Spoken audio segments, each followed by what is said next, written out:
जय हिंद साथियों, स्वागत है आप सभी का अपने इस YouTube चैनल ओम साई स्टडी 2.0 पर। साथियों चलिए आज हम लोग फिर से बायोलॉजी का यानी कि रिवीजन स्टार्ट करते हैं, जिसमें कि आज हम लोग ग्लैंड चैप्टर यानी ग्रंथि से स्टार्ट करेंगे। यानी कि इससे पीछे जो भी वीडियो बना हुआ है उसको आप देख लीजिएगा, उसके बाद फिर इसको भी देखा कीजिएगा। तो चलिए बिना देर किए हुए स्टार्ट करते हैं। अगर यदि आप चैनल पर नए हैं तो सब्सक्राइब कर लीजिए और सेशन को दोस्तों के साथ शेयर कर दीजिए। वीडियो को पूरा देखा कीजिएगा। चलिए बताइएगा कि एक थैली के आकार की संरचना होती है जिससे हार्मोन और एंजाइम निकलते हैं, उसे किस नाम से जाना जाता है? ग्रंथि यानी ग्लैंड के नाम से। ग्रंथि कितने प्रकार के होते हैं? 3 प्रकार के। कौन कौन? अंतःस्रावी, बाह्यस्रावी और मिश्रित। अब हम लोग बाह्यस्रावी यानी एक्सोक्राइन ग्लैंड देखते हैं, ठीक है। इसमें यानी बाह्यस्रावी ग्रंथि से किसका निष्कासन होता है? एंजाइम और हार्मोन का निष्कासन होता है, ठीक है। उसके बाद बाह्यस्रावी ग्रंथि में नलिका पाई जाती है या नलिका विहीन होती है? नलिका पाई जाती है, ठीक है। इसका मार्ग क्या होता है? निश्चित होता है, ठीक है। बाह्यस्रावी ग्रंथि से निकलने वाला एंजाइम किससे जाकर नहीं मिलता है? रक्त से जाकर नहीं मिलता है, ठीक है।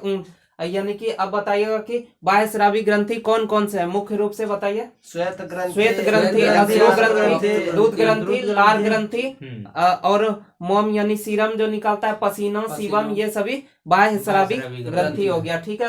इसी में हम लोग पहला देख लेते हैं यकृत यानी लीवर देख लेते हैं, ठीक है। बताइएगा कि सबसे बड़ी ग्रंथि कौन सी होती है जो बाह्यस्रावी है? लीवर, ठीक है। यह उदर गुहा के किस साइड होता है? दाहिना साइड होता है, ठीक है। इससे कौन कौन से प्रोटीन का संश्लेषण होता है? फाइब्रिनोजन तथा हिपेरिन का संश्लेषण यानी निर्माण करता है कौन? यकृत, ठीक है।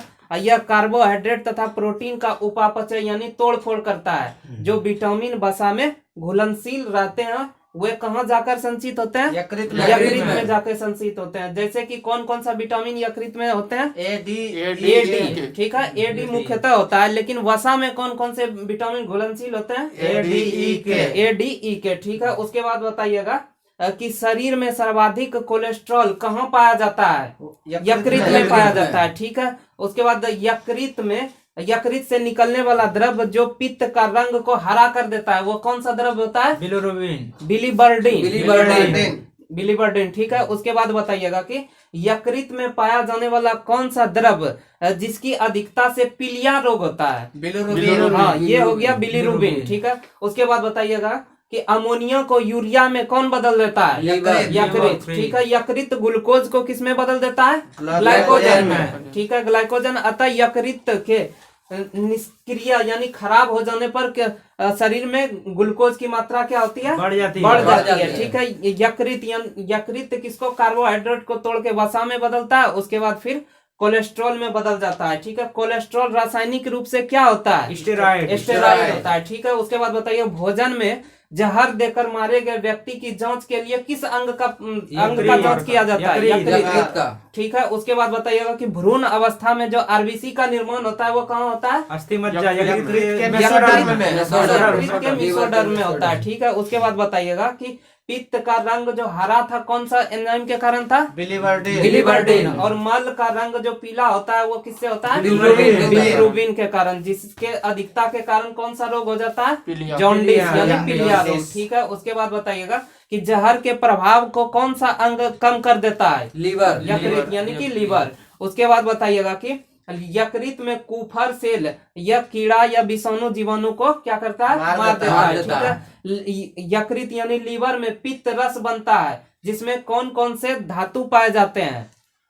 तांबा, लोहा और पोटेशियम, ठीक है। उसके बाद लीवर में कौन सा प्रोटीन बनता है जो खनिज पदार्थ को रक्त में प्रभावित होने में सहायता करता है? एल्बुमिन प्रोटीन, ठीक है। उसके बाद अब अंतःस्रावी ग्रंथि हम लोग देख लेते हैं, ठीक है। बताइएगा कि इससे हार्मोन का निष्कासन होता है, इसमें नलिका पाई जाती है? नहीं पाई जाती है, ठीक है। अतः इसके मार्ग निश्चित नहीं होते हैं, ठीक है।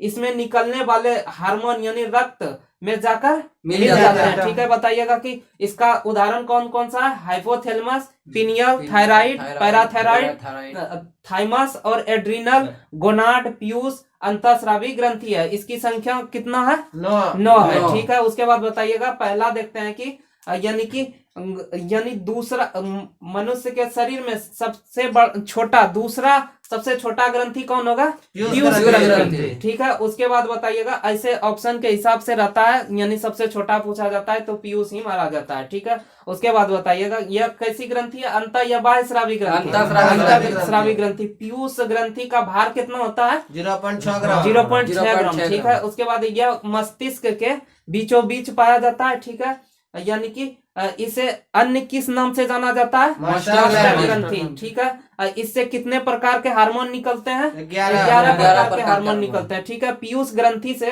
निम्नलिखित हार्मोन निकलते हैं जो कि इस प्रकार है, बताइएगा कि थायराइड ग्रंथि से थायरॉक्सिन हार्मोन निकालने के लिए उत्तेजित करता है कौन सा hormone? TSH hormone, thyroid stimulating hormone. उसके बाद बताइए, जब थायराइड ग्रंथि से थायराइड ग्रंथि में आयोडीन की कमी हो जाता है तो वो कौन सा रोग हो जाता है? घेगा रोग हो जाता है। ठीक है, यानी इसे दूसरा अन्य नाम से जाना जाता है ग्वाइटर रोग, घेगा। ठीक है, उसके बाद बताइएगा कि यानी कि TSH हार्मोन यह क्या करता है? वृद्धि को नियंत्रित कर देता है। इसकी कमी से बौनापन हो जाता है, इसकी अधिकता से क्या होता है? लंबाई अधिक हो जाता है। उसके बाद अगला एक है LTH हार्मोन, इसे ऑक्सीटोसिन हार्मोन के नाम से जाना जाता है। यह किसके श्रावण के लिए सहायक होता है? दूध के श्रावण। ठीक है, उसके बाद लेबर पेन को कम कर देता है कौन सा हार्मोन? Oxytocin hormone. ठीक है, इसे वर्थ हार्मोन के भी नाम से जाना जाता है। किसे? ऑक्सीटोसिन। लव हार्मोन के नाम से भी ऑक्सीटोसिन को ही जाना जाता है। अब देखते हैं दूसरा ग्रंथि है, यह अंतःस्रावी ग्रंथि को हार्मोन स्रावित करने के लिए उत्तेजित करता है। वह कौन सी ग्रंथि है? हाइपोथैलेमस ग्रंथि। ठीक है, इसे सुपर मास्टर या मास्टर ऑफ मास्टर ग्लैंड के नाम से किसे जाना जाता है? हाइपोथैलेमस को जाना जाता है। ठीक है, उसके बाद अब देखते हैं कि पिनियल ग्रंथि, यानी पूछा जाए कि मनुष्य के शरीर में सबसे छोटी ग्रंथि कौन होती है? पिनियल ग्रंथि होती है। ठीक है, यानी कि पिनियल ग्रंथि सबसे छोटी, दूसरी सबसे छोटी ग्रंथि पीयूष ग्रंथि। लेकिन पिनियल और पीयूष जब ऑप्शन में रहेगा तब पिनियल होगा, अन्यथा पिनियल नहीं रहता है तब क्या हो जाएगा? सबसे छोटी ग्रंथि पीयूष ग्रंथि हो जाती है। ठीक है, उसके बाद बताइएगा, यानी थर्ड आई के नाम से किस ग्रंथि को जाना जाता है? पिनियल ग्रंथि। बायोलॉजिकल क्लॉक के नाम से पिनियल ग्रंथि। ठीक है, उसके बाद बायोलॉजिकल ग्लैंड के नाम से किस ग्रंथि को जाना जाता है? पिनियल ग्रंथि होता है। ठीक है, उसमें बताइएगा कि इससे कौन सा हार्मोन निकलता है जो नींद को लाने में सहायक होता है? Melatonin hormone. ठीक है, उसके बाद अब देखते हैं थायराइड या अबटू ग्रंथि। ठीक है, सबसे बड़ी अंतःस्रावी ग्रंथि पूछा जाए तो कौन हो जाएगा? थायराइड ग्रंथि। ठीक है, उसके बाद इसका रंग कैसा होता है? गुलाबी रंग का होता है। थायराइड ग्रंथि का आकार कैसा होता है? एच के आकार का होता है। ठीक है, इस ग्रंथि से कौन सा हार्मोन निकलता है? थायरॉक्सिन हार्मोन निकलता है। ठीक है, रक्तचाप यानी बीपी को नियंत्रित कौन सा हार्मोन करता है? थायरॉक्सिन हार्मोन करता है। ठीक है, आयोडीन की कमी के कारण यह ग्रंथि क्या होता है? फूल जाता है। ठीक है, यानी सूज जाता है। जिस बीमारी को किस नाम से जाना जाता है? ग्वाइटर या घेंगा के नाम से जाना जाता है। ठीक है, इसमें कैल्सीटोनिन हार्मोन निकलता है जो कैल्शियम और पोटेशियम की मात्रा को नियंत्रित करता है। ठीक है, अब देखते हैं पैराथायराइड, जिसे पैरा अबटू ग्रंथि कहा जाता है। यह ग्रंथि रक्त में कैल्शियम तथा फास्फोरस की मात्रा को नियंत्रित करता है। कौन? पैराथायराइड ग्रंथि। ठीक है, यह ग्रंथि थायराइड के ठीक पीछे रहता है। उसके बाद इसकी संख्या कितनी होती है? 4 होती है। यह पीयूष ग्रंथि के नियंत्रण में नहीं होता है। कौन? पैराथायराइड ग्रंथि। ठीक है, अब थाइमस ग्रंथि देखते हैं। यह बक्ष गुहा यानी कि छाती के पास पाया जाता है। कौन? थाइमस ग्रंथि। ठीक है, इसका कार्य क्या है? प्रोटीन का निर्माण करना, यानी कि 15 वर्ष की अवस्था के बाद इसका कार्य करना बंद हो जाता है। किसका? थाइमस ग्रंथि का, जिसके कारण शरीर का विकास रुक जाता है। ठीक है, उसके बाद एड्रिनल ग्रंथि यानी अधिवृक्क ग्रंथि, इसे बॉडी गार्ड ग्लैंड भी कहा जाता है। ठीक है, इस ग्रंथि को 4S या 3F भी कहते हैं। आपातकालीन ग्रंथि के नाम से किसे जाना जाता है? एड्रिनल ग्लैंड को जाना जाता है। लड़ो या उरो हार्मोन के नाम से किसे जाना जाता है? एड्रिनल ग्लैंड को ही जाना जाता है। ठीक है, इसी से निकलता है। जीवन रक्षक हार्मोन के नाम से एड्रिनल ग्लैंड। ठीक है, यानी डू और डाई हार्मोन, ये भी एड्रिनल हो जाएगा। यानी कि अधिवृक्क से रेनिन नामक हार्मोन निकलता है जो रक्तचाप को नियंत्रित करता है। रक्तचाप को नियंत्रित करने में अधिवृक्क तथा थायराइड ग्रंथि की मुख्य भूमिका होती है। अब देखते हैं जनन ग्लैंड यानी कि गोनाड ग्लैंड। यानी जनन ग्रंथि। वैसी ग्रंथि जो जनन की क्रिया में भाग लेती है वह कौन सी ग्रंथि कहलाती है? जनन ग्रंथि। ठीक है, इसका एग्जाम्पल कौन कौन से हो जाएगा? ओवरी और टेस्टी। ठीक है, इसमें जितने भी लैंगिक हार्मोन यानी सेक्स हार्मोन है, जैसे कि स्पर्म, ओवरी होते हैं, वे सभी क्या होते हैं?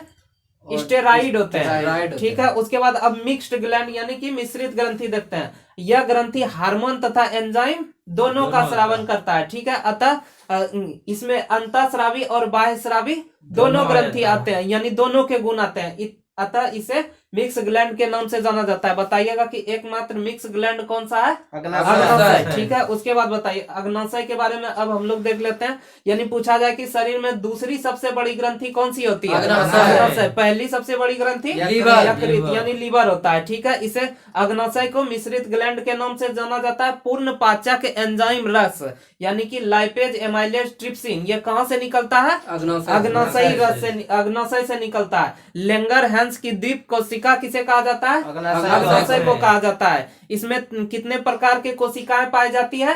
3 प्रकार के कोशिकाएं पाई जाती है। कौन कौन? अल्फा, बीटा और गामा। ठीक है, बताइएगा कि कौन सा कोशिका ग्लूकागॉन निकालता है जो शरीर में ग्लूकोज के स्तर को बढ़ाती है? यह अल्फा। ठीक है, ग्लूकोजन को पुनः ग्लूकोज में बदल देता है कौन? यही अल्फा कोशिका। ठीक है, उसके बाद अगला देखिए कि कौन सी कोशिका है जो इंसुलिन को निकलता है? बीटा कोशिका। ठीक है, यह क्या करता है? ग्लूकोज की मात्रा को कम कर देता है। ठीक है, इंसुलिन हार्मोन होता है जो कि प्रोटीन का बना होता है। ठीक है, इंसुलिन एक प्रोटीन है जिसमें किस धातु की मात्रा होती है? जस्ता की। ठीक है, यानी इंसुलिन जल में क्या होता है? घुलनशील होता है। इंसुलिन की कमी के कारण शरीर में कौन सा रोग हो जाता है? मधुमेह यानी शुगर, इंसुलिन की कमी के कारण। ठीक है, जिसे मधुमेह या डायबिटीज कहा जाता है, अन्य भाषा में इसे चीनिया रोग भी कहा जाता है। ठीक है, अब गामा कोशिका देख लेते हैं। इससे सोमेटोस्टेरोन नामक हार्मोन निकलता है जो भोजन के स्वांगीकरण के लिए आवश्यक होता है। कौन? गामा कोशिका। अब देखते हैं शरीर के कुछ गुहा देखते हैं, यानी कैविटी ऑफ बॉडी। यानी बताइएगा कि शरीर में पाया जाने वाला वह खाली भाग, खाली स्थान जिसमें कोई आंतरिक अंग नहीं रहता है, उसे किस नाम से जाना जाता है? गुहा के नाम से जाना जाता है। ठीक है, मस्तिष्क किसी गुहा के अंदर होता है। पीछे एक बड़ा सा छिद्र होता है जिसे किस गुहा के नाम से जाना जाता है? कपाल गुहा के नाम से, यानी कि फोरामेन मैग्नन कहते हैं। ठीक है, उसके बाद बताइएगा कि यानी कि वैसी गुहा जिसके अंदर जीभ, दांत पाए जाते हैं, वह कौन सी गुहा होती है? मुख गुहा। ठीक है, उसके बाद बताइएगा कि यानी छाती के पास जो गुहा पाई जाती है उस गुहा का क्या नाम है? वक्ष गुहा। ठीक है, उसमें क्या क्या होता है? हृदय, फेफड़ा और थाइमस ग्रंथि पाए जाते हैं। ठीक है, उसके बाद यानी पेट में पाए जाने वाले यानी गुहा जो पाया जाता है वह कौन सा है? उदर गुहा। इसमें कौन कौन से आ जाते हैं? अमाशय, यकृत, अग्नाशय, पित्ताशय, वृक्क, बड़ी आंत, छोटी आंत, ये सभी कौन से गुहा में आते हैं? उदर गुहा में। ठीक है, बताइएगा कि अंगों के प्रमुख कोशिका बताइएगा कि यानी कोशिका, सबसे छोटी कोशिका बताइएगा कि बॉडी का सबसे छोटी कोशिका इकाई। हाँ, सबसे छोटी इकाई कौन सी होती है? बॉडी का कोशिका। और ब्रेन का न्यूरॉन। और हार्ट की सबसे छोटी इकाई कार्डियक। उसके बाद लंग की सबसे छोटी इकाई एल्वोलाई। और लीवर की सबसे छोटी इकाई हेपेटिक। और किडनी की सबसे छोटी इकाई नेफ्रॉन। और उसके बाद अस्थि की सबसे छोटी इकाई ऑस्टियोन। ठीक है, उसके बाद अब हम लोग पोषण देख लेते हैं, यानी न्यूट्रिशन चैप्टर। ठीक है, बताइएगा कि भोजन में उपस्थित पोषक पदार्थ को तोड़कर उन्हें रक्त में मिलाना क्या कहलाता है? पोषण कहलाता है। पोषण भोजन के कितने उद्देश्य होते हैं? 3 उद्देश्य होते हैं। कौन कौन? ऊर्जा की प्राप्ति, शरीर का निर्माण, रोग से रक्षा करना। बताइएगा कि कार्बोहाइड्रेट, वसा तथा प्रोटीन से ऊर्जा मिलता है। किस प्रक्रिया यानी इससे क्या मिलता है? ऊर्जा की प्राप्ति होती है। ठीक है, बताइएगा शरीर के निर्माण में प्रोटीन, जल तथा खनिज लवण पाया जाता है। यह हो गया शरीर के निर्माण के लिए। और रोग से रक्षा के लिए इसमें क्या होता है? विटामिन तथा रुक्षांश यानी मोटा चारा शरीर को रोग से बचाता है। बताइएगा कि भोजन में कितने मुख्य अवयव होते हैं? सात मुख्य अवयव होते हैं। कौन कौन? कार्बोहाइड्रेट, फैट यानी वसा, प्रोटीन, विटामिन, खनिज लवण, जल और मोटा चारा। ठीक है, बताइएगा। सबसे पहला हम लोग देखते हैं कार्बोहाइड्रेट यानी शर्करा के बारे में देखते हैं। यानी कि शरीर के निर्माण में कार्बोहाइड्रेट का कितना प्रतिशत योगदान होता है? 1% होता है। ठीक है, उसके बाद बताइएगा कि कार्बोहाइड्रेट का सामान्य सूत्र क्या होता है? C6H12O6। ठीक है, इसमें बताइएगा कि कार्बन, हाइड्रोजन और ऑक्सीजन के बीच अनुपात कितना होता है? 1:2:1। ठीक है, कार्बोहाइड्रेट ऊर्जा प्रदान करता है, जो कि 1 ग्राम कार्बोहाइड्रेट टूटने से कितना ऊर्जा मिलती है? 4.2 कैलोरी। ठीक है, उसके बाद फिर यह यानी 3 प्रकार के होते हैं कार्बोहाइड्रेट। कौन कौन से होते हैं? मोनोसैकेराइड, डाइसैकेराइड और पॉलीसैकेराइड। ठीक है, बताइएगा कि यानी मोनोसैकेराइड सरल शर्करा या कार्बोहाइड्रेट जो होता है उसे कौन सा कहा जाता है? मोनोसैकेराइड। कार्बोहाइड्रेट की मात्रा 1 अणु होते हैं इसमें मोनोसैकेराइड में, जैसे कि ग्लूकोज, फ्रुक्टोज और ग्लैक्टोज और राइबोज होता है। तुरंत ऊर्जा की प्राप्ति के लिए खिलाड़ी को क्या दिया जाता है? कार्बोहाइड्रेट, जो कि मोनोसैकेराइड होता है। इसे टूटने में ज्यादा वक्त नहीं लगता है, तुरंत तत्काल ऊर्जा मिल जाता है। ठीक है, उसके बाद बताइएगा कि यानी कि सबसे मीठा शर्करा पूछा जाए तो कौन सा हो जाएगा? फ्रुक्टोज होता है, जो कि कैसा होता है? मोनोसैकेराइड होता है। कहाँ पाया जाता है? फल में पाया जाता है। ठीक है, राइबोज नामक शर्करा जो कि डीएनए और आरएनए में पाया जाता है, वो कौन सा होता है? मोनोसैकेराइड ही होता है। उसके बाद अब डाइसैकेराइड देख लेते हैं। यानी इसमें कितने कार्बोहाइड्रेट होंगे?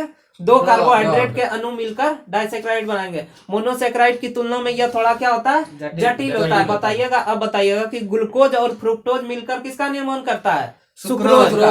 और ग्लूकोज और ग्लैक्टोज मिलकर लैक्टोज का। ग्लूकोज और ग्लूकोज मिलकर माल्टोज का निर्माण करता है। यानी कि 2 मिलकर 1 का निर्माण कर रहा है, इसीलिए यह डाइसैकेराइड हो गया। ठीक है, बताइएगा कि छोटी आंत से निकलने वाला एंजाइम सुक्रोज किसको तोड़ देता है? सुक्रेज यानी छोटी आंत से निकलने वाला एंजाइम सुक्रोज को तोड़ देता है। ठीक है, उसी प्रकार बताइएगा कि लैक्टोज को कौन तोड़ता है? लैक्टेज। ठीक है, और माल्टोज को कौन तोड़ता है? Maltase enzyme. ठीक है, सामान्य प्रयोग में आने वाला टेबल चीनी को किस नाम से जाना जाता है? माल्टोज।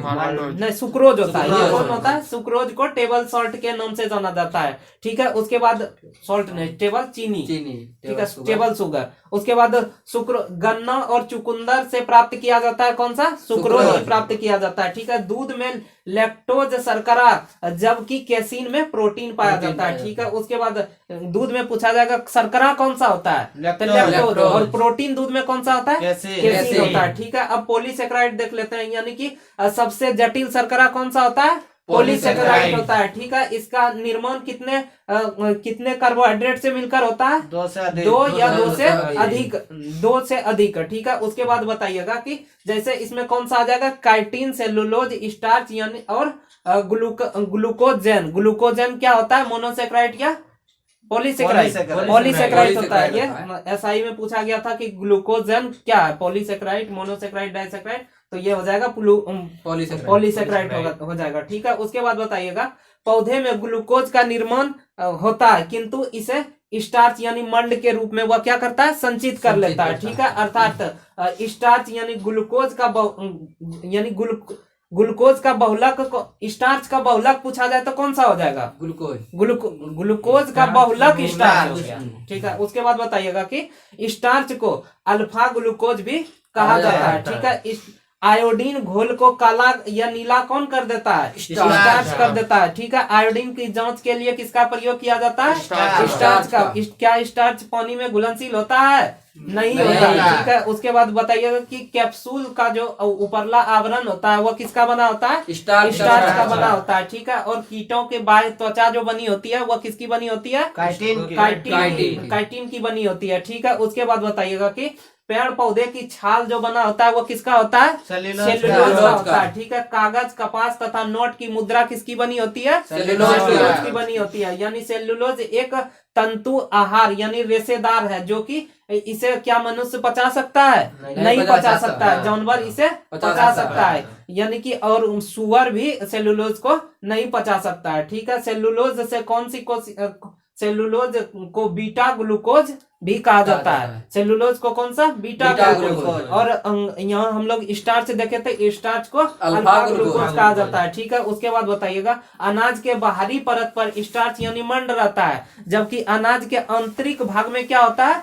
कार्बोहाइड्रेट। बाहर में स्टार्च, आंतरिक में कार्बोहाइड्रेट होता है। अर्थात चोकर में क्या पाया जाएगा? स्टार्च। और आटा में क्या हो जाएगा? कार्बोहाइड्रेट। ठीक है, उसके बाद बताइएगा 1 ग्राम वसा से कितना किलो कैलोरी ऊर्जा मिलती है? 9.3। और 1 ग्राम प्रोटीन से कितना किलो कैलोरी ऊर्जा मिलती है? 4.2 किलो कैलोरी। ठीक है, उसके बाद बताइएगा वसा या चर्बी यानी फैट यानी कि कार्बनिक, वसा या चर्बी क्या होता है? कार्बनिक होता है। ठीक है, शरीर के निर्माण में वसा का कितना प्रतिशत योगदान होता है? 15%। ठीक है, महिलाओं में इसकी मात्रा क्या होती है? पुरुषों की तुलना में अधिक होती है, यानी कि 20% होता है। ठीक है, कार्बोहाइड्रेट को खर्च नहीं करने पर वह किसका रूप धारण कर लेती है? वसा का रूप धारण कर लेती है, यानी कि हमें सर्वाधिक ऊर्जा किससे मिलता है? वसा से मिलता है। ठीक है, 1 ग्राम वसा के पूर्ण ऑक्सीकरण से कितना ऊर्जा मिलती है? 9.3 किलो कैलोरी ऊर्जा प्राप्त होती है। ठीक है, वसा, ग्लिसरॉल तथा वसीय अम्ल एक क्या होता है? एस्टर होता है, यानी पायरेटिक अम्ल एक अनिवार्य वसीय अम्ल होता है। ऊंट के कुबड़ में क्या पाया जाता है? वसा पाया जाता है। वसा शरीर के तापमान को बनाने में, नियंत्रित करने में मदद करता है। उसके बाद शरीर को चोट लगने से कौन बचाता है? वसा बताता है। सुंदर, शरीर को सुंदर बनाता है कौन? वसा। यानी कि कुछ ऐसे विटामिन होते हैं जो कि वसा में घुलनशील होते हैं, वो कौन कौन से है? के। ठीक है, उसके बाद बताइएगा अब हम लोग प्रोटीन देख लेते हैं। ठीक है, यह एक अत्यधिक जटिल कार्बनिक पदार्थ है। प्रोटीन C1H1O और नाइट्रोजन के मिलकर बना होता है, अतः इसे कौन सा पोषक कहा जाता है? नाइट्रोजन पोषक कहा जाता है। ठीक है, प्रोटीन के निर्माण कितने प्रकार के एमिनो एसिड से मिलकर बना होता है? 20 प्रकार के, जिसमें से 10 प्रकार के एमिनो एसिड पहले से शरीर में मौजूद रहता है। 10 प्रकार बाहर यानी भोजन से लिया जाता है। प्रोटीन एमिनो अम्ल का क्या होता है? बहुलक होता है। ठीक है, उसके बाद बताइएगा शरीर के निर्माण में प्रोटीन का योगदान कितना प्रतिशत है? 15%। ठीक है, उसके बाद 1 ग्राम प्रोटीन के ऑक्सीकरण से कितना कैलोरी ऊर्जा मिलती है? 4.3 कैलोरी ऊर्जा मिलती है। ठीक है, सभी प्रकार के एंजाइम क्या होते हैं? प्रोटीन होते हैं, लेकिन सभी प्रकार के प्रोटीन एंजाइम नहीं होते हैं। ठीक है, उसके बाद बताइए प्रोटीन की कमी से कौन सा रोग हो जाता है? क्वाशियोकर या मरासमस रोग हो जाता है। ठीक है, उसके बाद बताइएगा कि मांसपेशी में कौन सा प्रोटीन पाया जाता है? मायोसिन प्रोटीन पाया जाता है। दूध में कौन सा प्रोटीन पाया जाता है? कैसीन। और गेहूं में कौन सा प्रोटीन पाया जाता है? ग्लूटामिन प्रोटीन पाया जाता है। रक्त में कौन सा प्रोटीन पाया जाता है? ग्लोबुलिन प्रोटीन पाया जाता है। ठीक है, कीटों के बाह्य कंकाल कौन से प्रोटीन से बने होते हैं? केरोटीन से बना होता है। ठीक है, उसके बाद बताइएगा कि प्रोटीन शरीर के वृद्धि और विकास के लिए अति आवश्यक है, जिसमें से बताइएगा सर्वाधिक मात्रा में प्रोटीन किसमें पाया जाता है? सोयाबीन में पाया जाता है, उसके बाद मशरूम में, उसके बाद दाल में पाया जाता है। ठीक है, उसके बाद बताइएगा विटामिन। अब हम लोग विटामिन देख लेते हैं। विटामिन की खोज किसने की थी?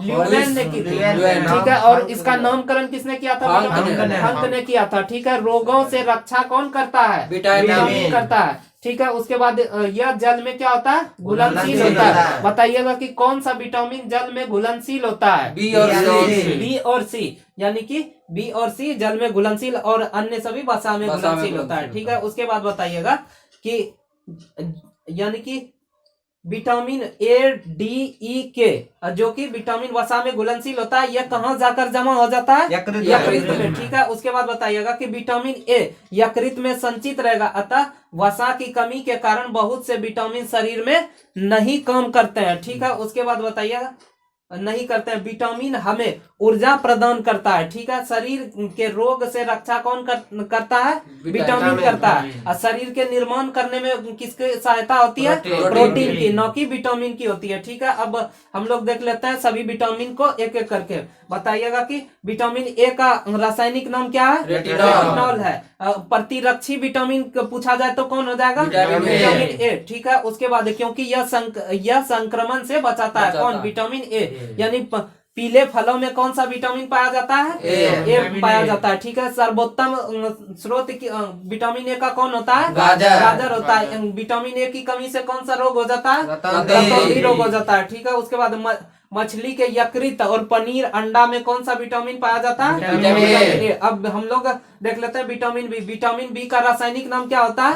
थायमिन होता है। ठीक है, विटामिन बी के कई घटक यानी कि कई कॉम्प्लेक्स होते हैं, इसीलिए इसे बी कॉम्प्लेक्स के नाम से जाना जाता है। ठीक है, विटामिन बी की कमी से कौन सा रोग होता है? बेरी होता है। ठीक है, मक्का के अत्यधिक सेवन या पॉलिश किया हुआ चावल खाने से कौन सा रोग हो जाता है? बेरी। ठीक है, उसके बाद बताइएगा विटामिन B1 का रासायनिक नाम क्या होता है? थायमिन होता है। इससे कौन सा रोग होता है? बेरी होता है। ठीक है, अब विटामिन B2 का रासायनिक नाम राइबोफ्लाविन। ठीक है, अब माइटोकॉन्ड्रिया में यह पाया जाता है विटामिन B2। ठीक है, विटामिन B3 का रासायनिक नाम निकोटिनामाइड। ठीक है, इसे या नियासिन भी कहा जाता है। ठीक है, इसकी कमी के कारण क्या होता है? बाल पकने लगता है। Vitamin B3। विटामिन B5 का रासायनिक नाम क्या है? पेंटोथेनिक। इसकी कमी से क्या होता है? पेलेग्रा या त्वचा रोग हो जाता है। ठीक है, उसके बाद बताइएगा कि विटामिन B6 का रासायनिक नाम क्या है?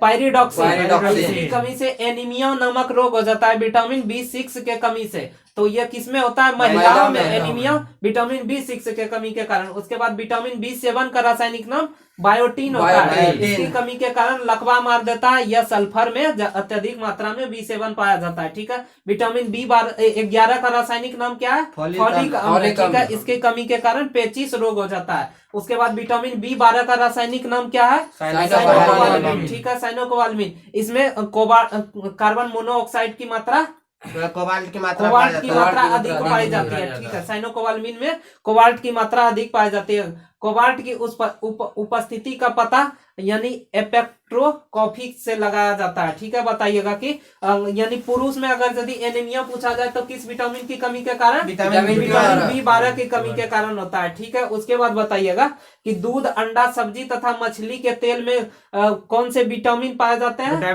विटामिन ए पाए जाते हैं, लेकिन यहाँ विटामिन बी भी लिखा हुआ है।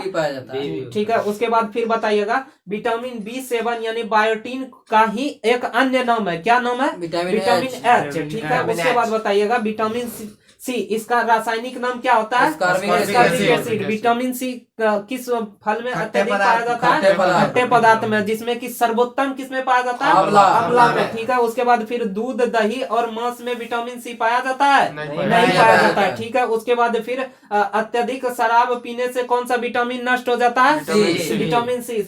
यानी कि सब्जी का छिलका छील देने के बाद कौन सा विटामिन नष्ट हो जाता है? Vitamin C. यानी मूत्र के रास्ते से विटामिन सी क्या होता है? बाहर निकल जाता है। ठीक है, उसके बाद बताइएगा क्या विटामिन सी को भंडारित किया जा सकता है? नहीं किया जा सकता है। घाव भरने में कौन सा विटामिन सहायक होता है? Vitamin C. अब देखते हैं हम लोग विटामिन डी, यानी विटामिन डी का रासायनिक नाम क्या होता है? कैल्सीफेरॉल। इसकी कमी से कौन सा रोग हो जाता है? रिकेट्स।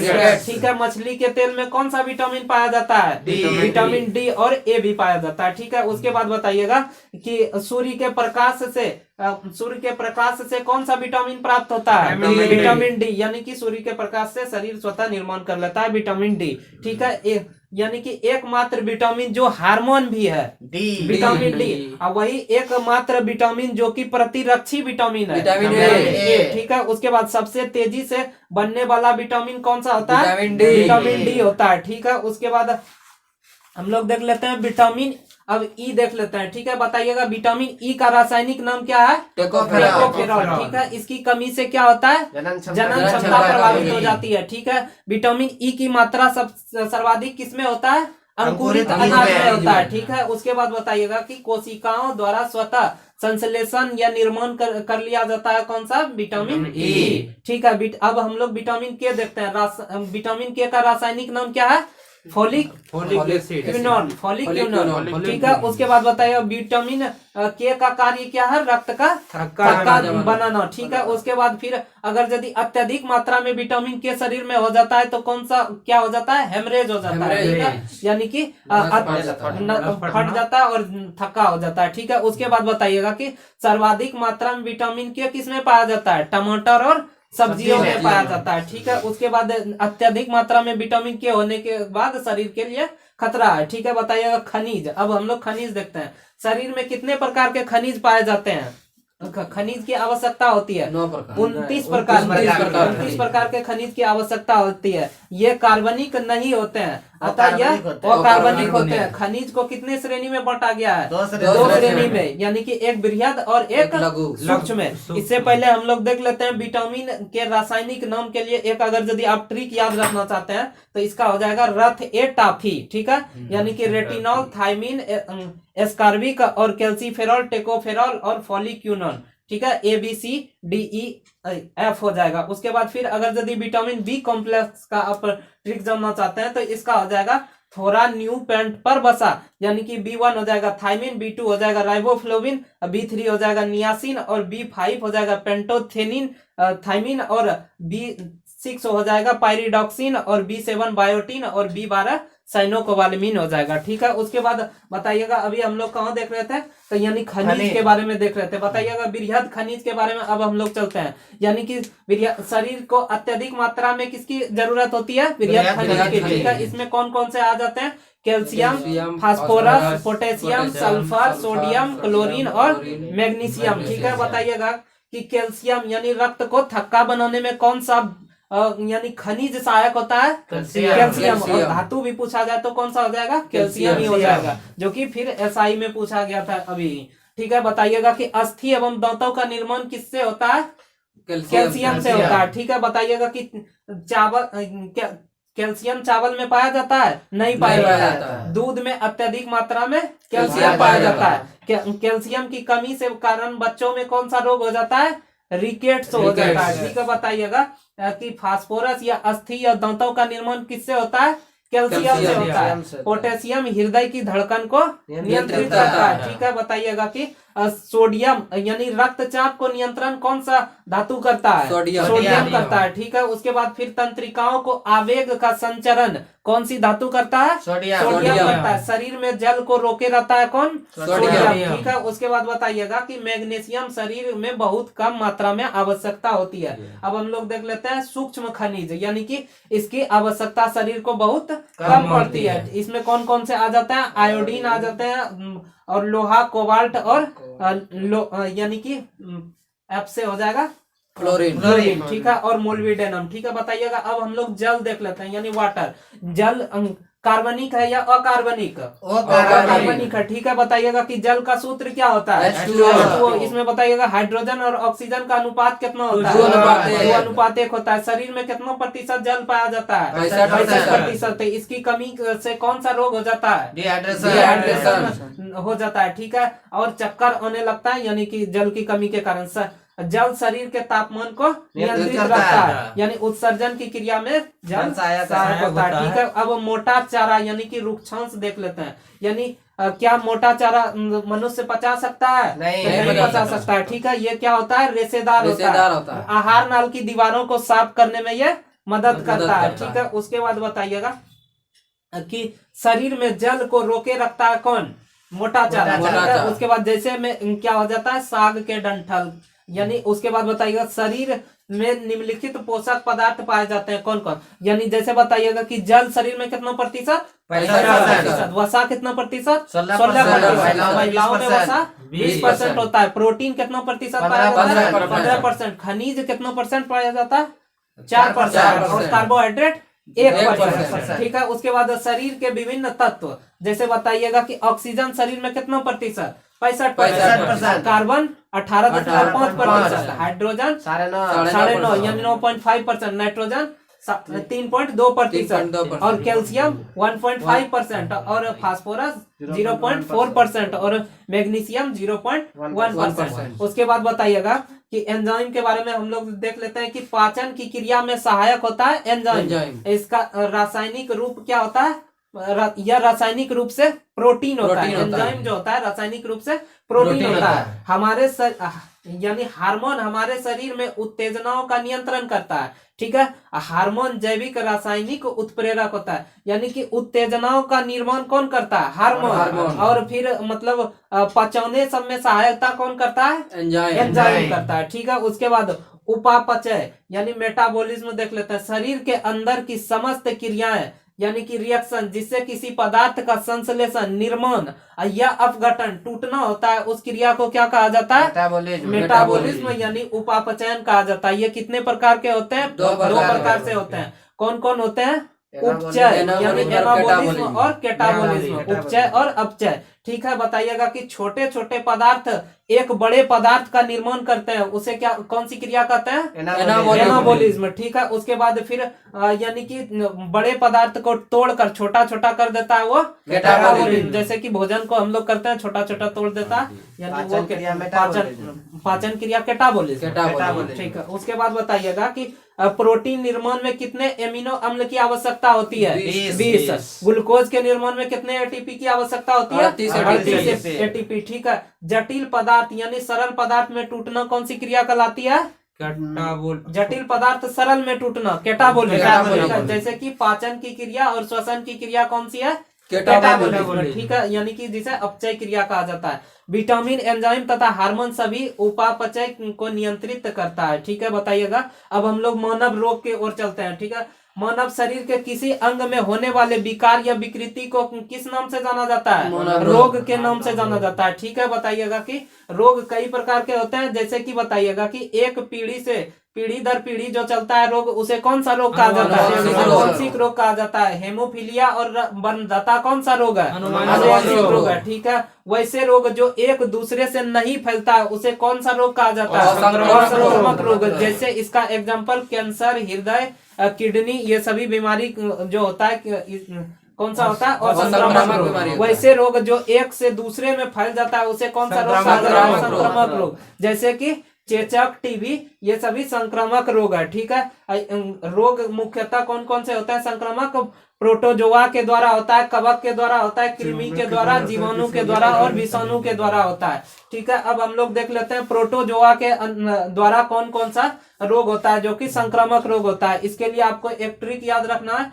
पे कम सोप यानी पे से हो जाएगा पेचिस, क से हो जाएगा कालाजार, म से हो जाएगा मलेरिया और सो से हो जाएगा सोने की बीमारी और प से हो जाएगा पायरिया हो जाएगा। ठीक है, उसके बाद बताइएगा कि पेचिस जो होता है कौन से प्रोटोजोआ के कारण होता है? एंट अमीबा हिस्टोलिका। ठीक है, उसके बाद फिर पेचिस से कौन सा अंग प्रभावित होता है? बड़ी अंग प्रभावित होता है। पेचिस कैसे फैलता है? दूषित जल या भोजन से फैलता है। उसके बाद बताइएगा कि कालाजार यानी बालू मक्खी यानी कि यानी कि सिकटा मक्खी यानी बालू मक्खी, कालाजार सिकटा मक्खी से फैलता है। इसमें कौन सा अंग प्रभावित होता है? कालाजार में तिल्ली या स्प्लीन या पिलिया होता है। ठीक है, उसके बाद यह कौन से प्रोटोजोआ के कारण होता है? लिस्मेनिया नामक प्रोटोजोआ के कारण कालाजार होता है। ठीक है, उसके बाद बताइएगा कि मलेरिया रोग में कौन सा यानी कौन सा प्रोटोजोआ होता है? प्लाज्मोडियम। ठीक है, उसके बाद बताइएगा एस्परजोआइट अवस्था में होता है, यह एस्परजोआइट अवस्था में होता है एक प्रोटोजोआ को मादा यानी कि कौन सा मच्छर वाहक होता है? मादा एनोफिलिस मच्छर। ठीक है, मलेरिया में कौन सा अंग प्रभावित होता है? स्प्लीन प्रभावित होता है। यानी नर एनोफिलिस मच्छर क्या होता है? शरीफ होता है, यानी वह नहीं काटता है। ठीक है, वह फूलों का रस चूसता है। ठीक है, और उसके बाद मादा एनोफिलिस मच्छर जो है काटता है, वह अपने बच्चे को, मतलब उसका बच्चा जब रहता है ना तो उसको ब्लड में ही मतलब वह ज्यादा सरवाइव कर सकता है, इसीलिए उसे ब्लड की आवश्यकता होती है। ठीक है, बताइएगा। उसके बाद बताइएगा कि निंद्रा रोग कौन से प्रोटोजोआ के कारण होता है? ट्रिप्नोसिन नामक प्रोटोजोआ के कारण होता है। ठीक है, इसका वाहक कौन होता है? सीसी मक्खी होता है। ठीक है, उसके बाद इससे निंद्रा रोग से कौन सा अंग प्रभावित होता है? तंत्रिका तंत्र प्रभावित हो जाता है। ठीक है, उसके बाद बताइएगा कि पायरिया कौन से प्रोटोजोआ के कारण होता है? एंट अमीबा बेरी के द्वारा होता है। ठीक है, उसके बाद बताइएगा कि इसमें कौन सा अंग प्रभावित होता है? पायरिया में मसूड़ा। ठीक है, उसके बाद अब हम लोग कवक देख लेते हैं, कवक के द्वारा होने वाला रोग। इसके लिए एक ट्रिक आपका हो जाएगा ए दाद खाग। ठीक है, ए से हो जाएगा एक्जिमा और ए से ही हो जाएगा एथलीट फुट, दा से हो जाएगा दम्मा यानी दम्मा, एक द से हो जाएगा दाद और एक हो जाएगा ख से खाज और ग से हो जाएगा गंजापन। ठीक है, उसके बाद बताइए कवक से त्वचा में क्या होता है, खुजली उत्पन्न हो जाता है। ठीक है, अब हम लोग देख लेते हैं कि कृमि यानी हेलमिंथेस के द्वारा होने वाला रोग। हेलमिंथेस के द्वारा बताइएगा कि हाथी पांव जो हो जाता है वह कौन सा कृमि के कारण होता है, ब्यूचेरिया बैनक्रॉफ्टी कृमि के कारण हो जाता है। ठीक है, इसे अन्य नाम से शिलापद के नाम से जाना जाता है और उसे ही फाइलेरिया कहा जाता है, हाथी पांव को। इसमें कौन सी तंत्रिका तंत्र प्रभावित होती है, लसिका तंत्र प्रभावित होती है। ठीक है, बताइएगा कि कृमि को कौन वाहन करता है, यानी कि एक जगह से दूसरे जगह ले जाता है, मादा क्यूलेक्स मच्छर।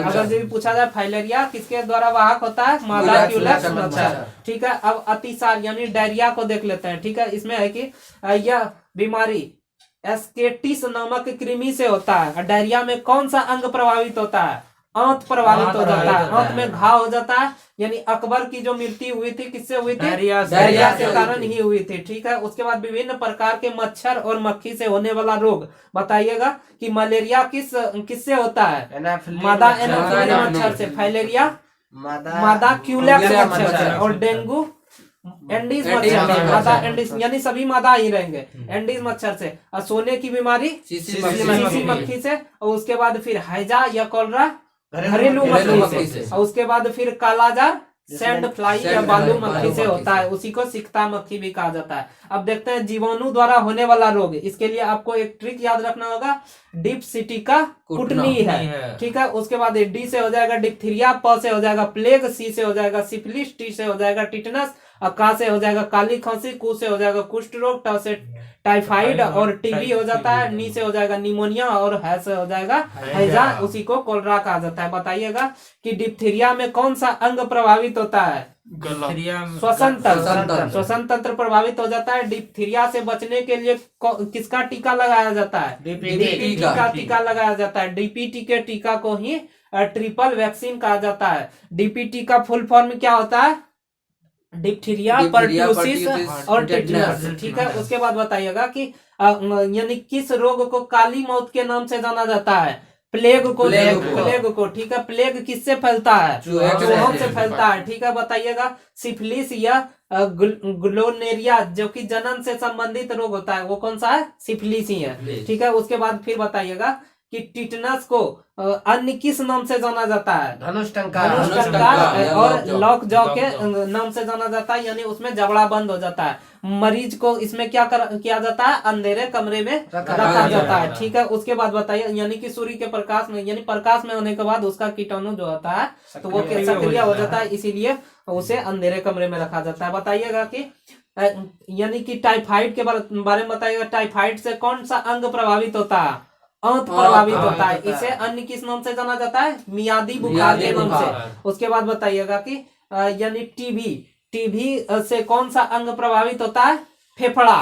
ठीक है, यानी टीबी किसके माध्यम से फैलता है, दूध यानी दूषित दूध जो रहता है ना उसके माध्यम से कौन सा क्या फैलता है, टीबी को अन्य किस नाम से जाना जाता है, यक्षमा, तपेदिक, क्षय रोग, और ये सभी टीबी का ही नाम है। ठीक है, निमोनिया से कौन सा अंग प्रभावित होता है, फेफड़ा, यानी फेफड़ा जाम कर जाता है। बताइएगा कि हैजा जिसे कोलरा भी कहा जाता है, इससे कौन सा अंग प्रभावित होता है, आंत प्रभावित होता है। हैजा किससे फैलता है, दूषित जल या भोजन से हैजा फैलता है। ठीक है, उसके बाद बताइएगा, अब देखते हैं हम लोग विषाणु जनित रोग में इसके लिए आपको ट्रिक याद रखना होगा, एडे पोइचे छोग खटरा हिम हरे। ठीक है, ए से हो जाएगा एड्स, डे से हो जाएगा डेंगू, पो से हो जाएगा पोलियो, ई से हो जाएगा इन्फ्लुएंजा, चे से चेचक, छो से हो जाएगा छोटी माता, ग से गलसुआ, और ख से खसरा, और ट्र से ट्रोकोमा, ही से हिपेटाइटिस, म से मेनिंजाइटिस, ह से हर्पीज, और रे से रेबीज हो जाएगा। बताइएगा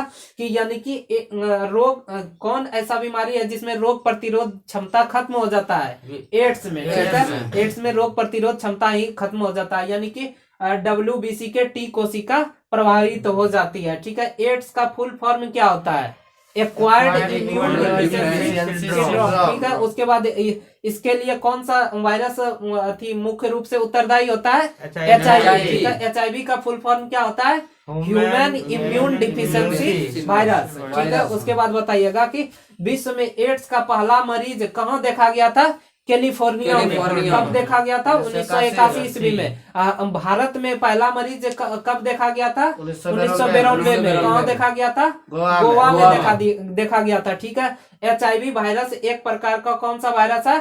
RNA वायरस है। एड्स रक्त असुरक्षित प्रदान, यानी कि असुरक्षित रक्त को किसी दूसरे में डालने के बाद तो एड्स फैल जाता है, यानी एड्स वाला रक्त को। उसके बाद फिर यह तो किससे फैलता है? शारीरिक संबंध से, असुरक्षित शारीरिक संबंध से एड्स फैलता है, न कि हाथ मिलाने से फैलता है। ठीक है। बताइएगा कि HIV के जांच के लिए किसका प्रयोग किया जाता है? एलिसा का प्रयोग किया जाता है। एलिसा टेस्ट का। एलिसा का फुल फॉर्म क्या होता है? Enzyme linked immune solvent. Enzyme linked immune solvent, ऐसे। ठीक है, ऐसे भी होता है। उसके बाद फिर बताइएगा कि यानी अब डेंगू देखते हैं। हड्डी तोड़ बुखार के नाम से किसे जाना जाता है? डेंगू। डेंगू किससे फैलता है? मादा एडिस मच्छर के काटने से। ठीक है। इसमें किसकी मात्रा घट जाती है? प्लेटलेट्स की मात्रा घट जाती है। उसके बाद बताइएगा कि इंट्रो वायरस से फैलने वाला रोग कौन सा है? पोलियो है। इसमें क्या प्रभावित हो जाता है? लसिका या तंत्रिका तंत्र प्रभावित हो जाता है। किसमें? पोलियो में। बताइएगा पोलियो ड्रॉप की खोज किसने की थी? एल्बर्ट साबिन ने। और पोलियो टीका की खोज किसने की थी? जॉन सॉल्क ने की थी। ठीक है। बताइएगा कि पोलियो कैसे फैलता है? दूषित भोजन या जल से फैलता है पोलियो। बताइएगा कि WHO ने भारत को पोलियो मुक्त देश कब घोषित कर दिया है? 2014 में, यानी 27 मार्च 2014 में। अब इन्फ्लुएंजा देख लेते हैं, यानी कि ऑर्थोमिक्स वायरस। उसके बाद बताइएगा कि इसमें है कि श्वसन, इन्फ्लुएंजा से कौन सा अंग प्रभावित होता है? श्वसन तंत्र प्रभावित होता है। यानी सामान्य भाषा में इसे फ्लू कहा जाता है, जो कि मतलब सर्दी जो होता है उसी को इन्फ्लुएंजा कहा जाता है। बताइएगा कि जैसे है कि यानी H5N1 को किस नाम से जाना जाता है? Bird flu. और स्वाइन फ्लू कौन सा होता है? H1N1 होता है। ठीक है। उसके बाद अब हम लोग देख लेते हैं चेचक। चेचक किस वायरस से होता है?